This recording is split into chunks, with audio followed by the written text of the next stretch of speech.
पास functional net में यूनिफेरस tubules and nephron. Basically हमारा जो किडनी है एक ट्यूब्यूलर ऑर्गन है, सो इसमें क्या होंगे, यूनिफेरस ट्यूब्यूल्स होंगे जो मेनली इसका ट्यूब्यूलर स्ट्रक्चर बनाती हैं हमारे किडनी का, ठीक है। सो बेसिकली नेफ्रॉन्स ही है। नेक्स्ट चैप्टर हमारा नेफ्रॉन पे होगा जिसमें डिटेल नेफ्रॉन को स्टडी करेंगे। तो nephrons are the structural and functional unit of kidney.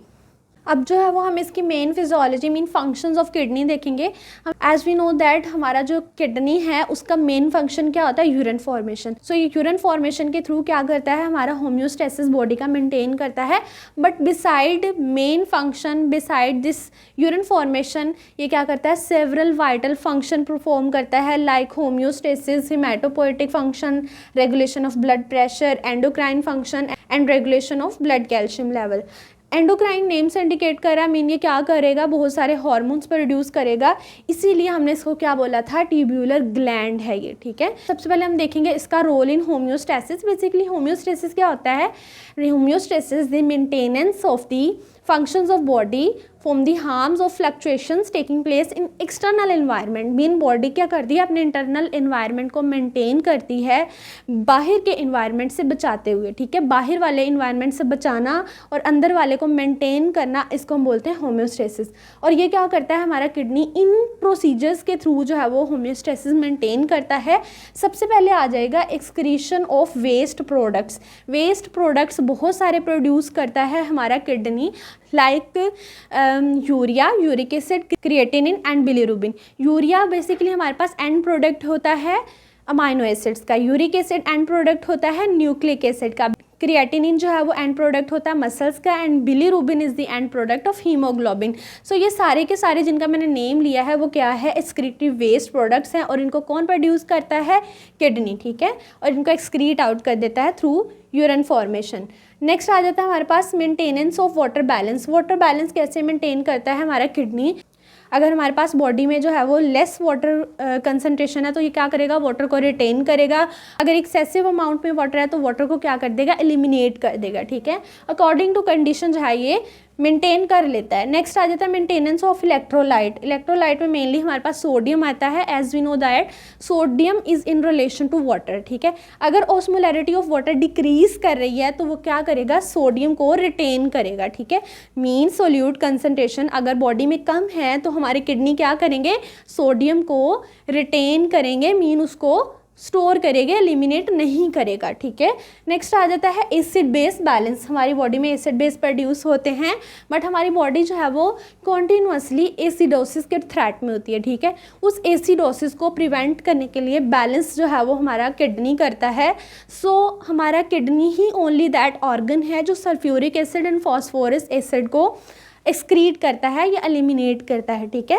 सो इस तरह से एसिड्स को एलिमिनेट करते हुए ये एसिड बेस बैलेंस करता है हमारा किडनी। नेक्स्ट आ जाता है हमारे पास एंडोक्राइन फंक्शन। एंडोक्राइन में ये कुछ हार्मोन प्रोड्यूस करेगा, like erythropoietin, thrombopoietin, renin, calcitriol and prostaglandins.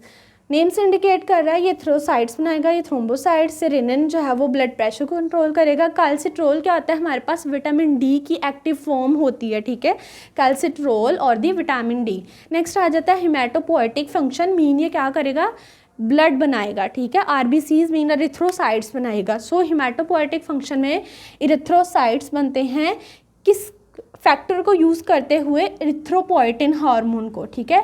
Mean erythropoietin hormone के थ्रू इरिथ्रोसाइट्स बनेंगे बाय द प्रोसीजर या by the process of erythropoiesis, ठीक है। सो इरिथ्रोसाइट्स क्या होते हैं, आरबीसीज होते हैं, और ये हमारा कौन सा फंक्शन हुआ किडनी का, हिमेटोपोएटिक फंक्शन।